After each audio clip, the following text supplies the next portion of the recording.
Welcome to the podcast from Stress to Success Blueprint. And today is an episode 41.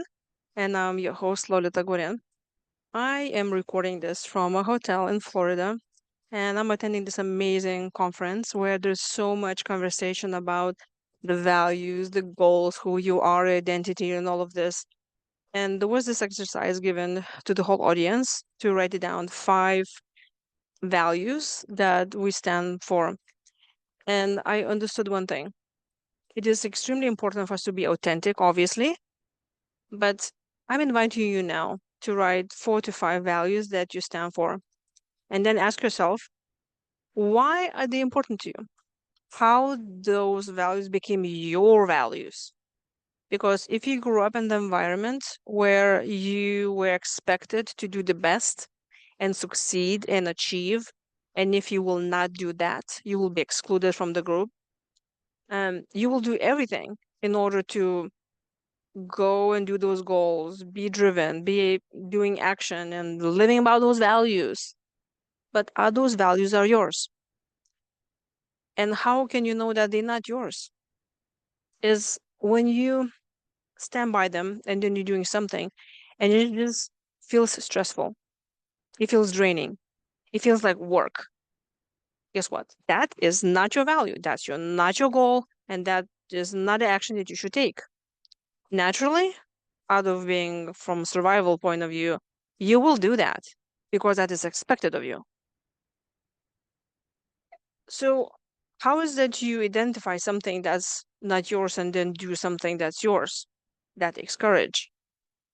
But you can do this now because you're an adult. And it may look like you need to totally redo your values and your goals and all of this. But it's so worth it because then you will truly allow yourself to be you. And then when you finally align to be you, you can do things that does not stress you out.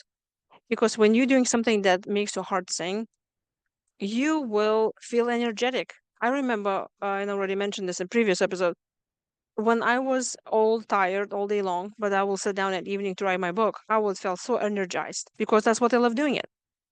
So ask yourself, are those values, those goals that you have, are truly yours? Or this is just something that you want to perform in order to be accepted to the group? Or worse, not worse, but different. Or is it something that you think it's yours? It is really being taught to you by your family members or by your authorities or teachers.